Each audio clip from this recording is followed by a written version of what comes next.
Good afternoon, everyone. It's Denise from Dobby Books, and today is Tag Tuesday, and I'm kind of behind. So what I've done is I've blended two, I'm going to do two of the three that I was tagged in the first two, and the other one I simply chose, and I just haven't had a chance to get to them. So now I will. The first one was by Gavin at Genre Books, and I was specifically tagged in this one. He posted this on the 13th of January, and it was two tags at once. The first one was the New Year, New Me book tag for 2025, and the second one was the New Year, Same Old Me book tag.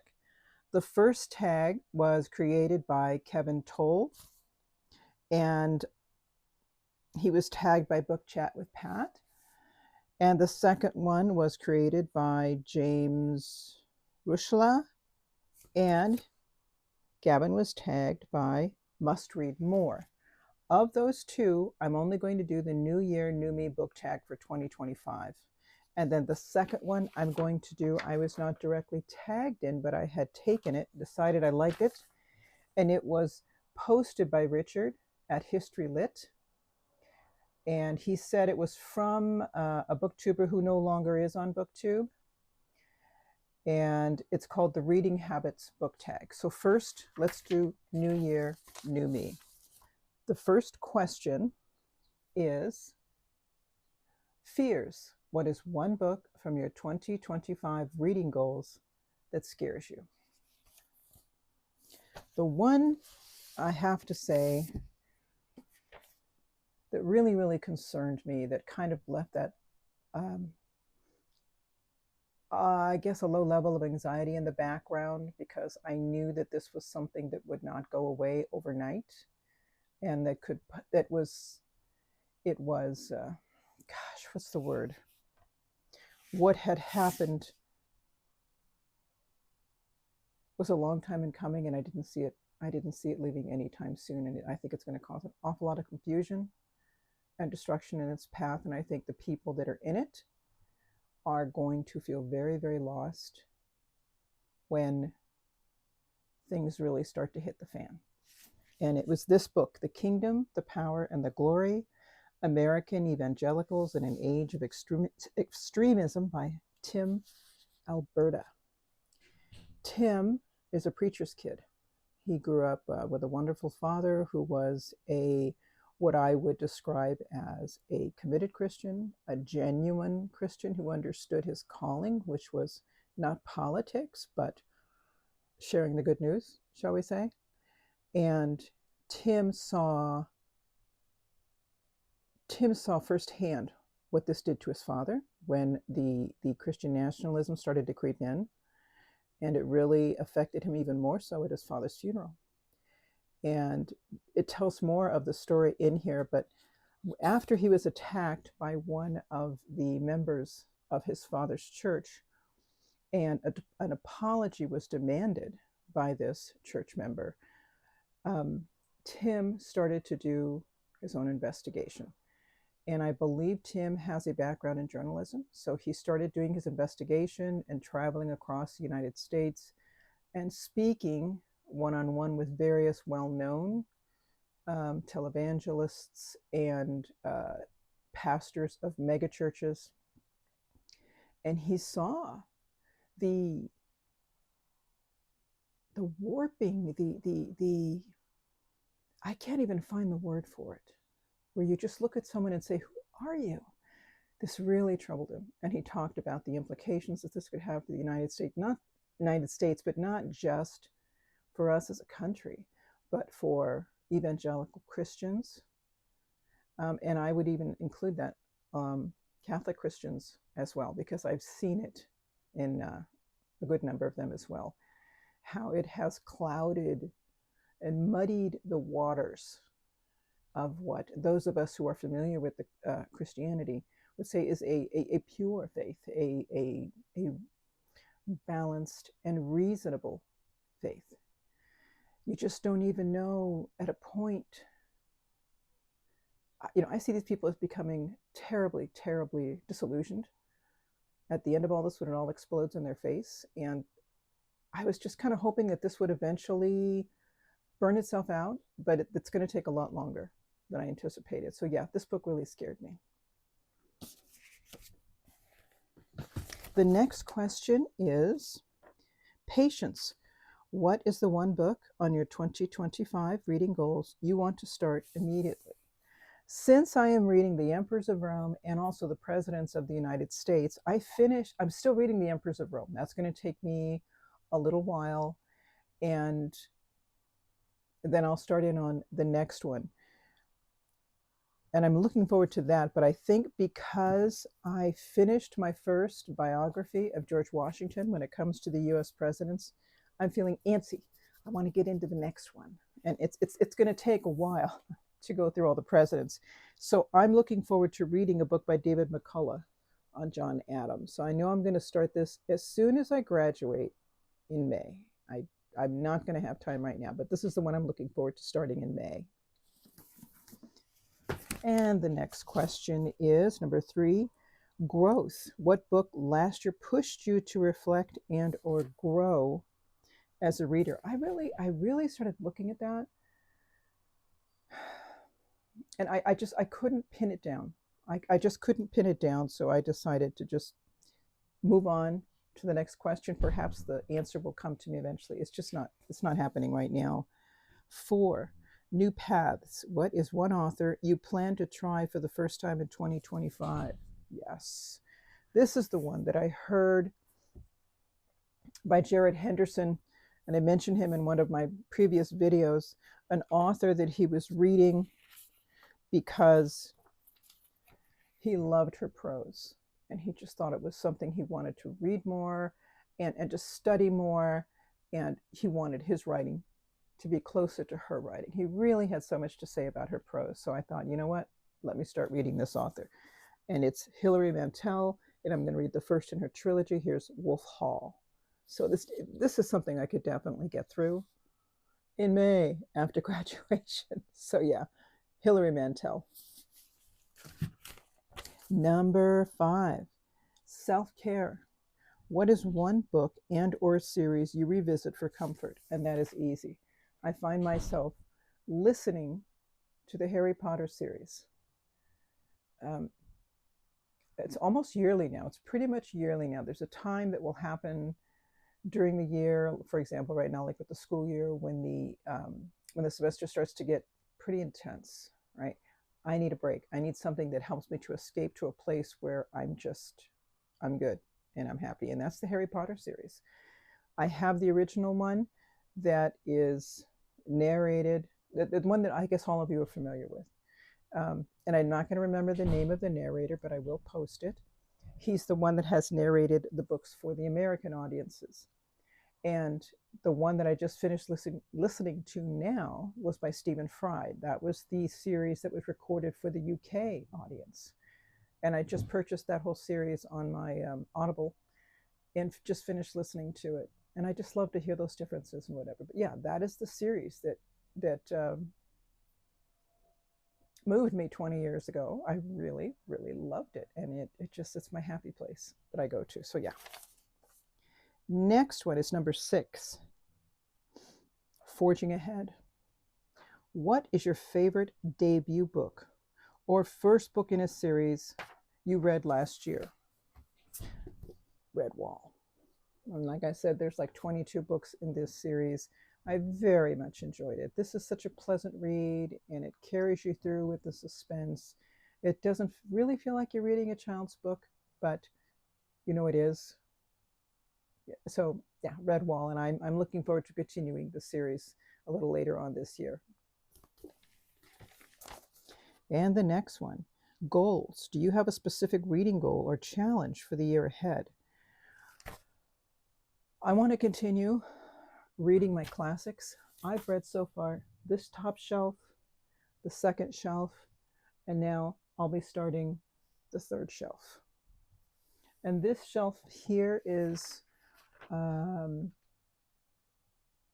medieval, early Renaissance, roughly. So that's where I'll be going. And I'm just looking forward to getting there until I get to my bottom shelf where it's, 1850 to present. So that's the breakdown. yeah, so that's what I want to do, is to finish with my classics, starting with the Middle Ages. I keep waiting for Middle Ages because I've heard there was some really cool stuff that happened in the Middle Ages. And it just has seemed like it's taken me so long to get there. So that's definitely my goal. And breaking walls, this is a bonus question. Do you have a non-book related goal for 2025 you wish to share? And that's basically getting back to some practices that really help me to feel calmer and more reassured. Let's be honest, things have happened that our anxiety levels are a little elevated.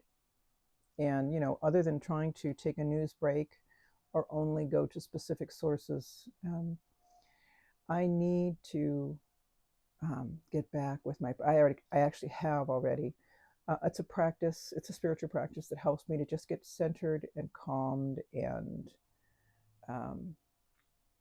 in a place where I feel that anxiety has gone down far enough that I feel like I can deal with just every day without feeling so mentally distracted.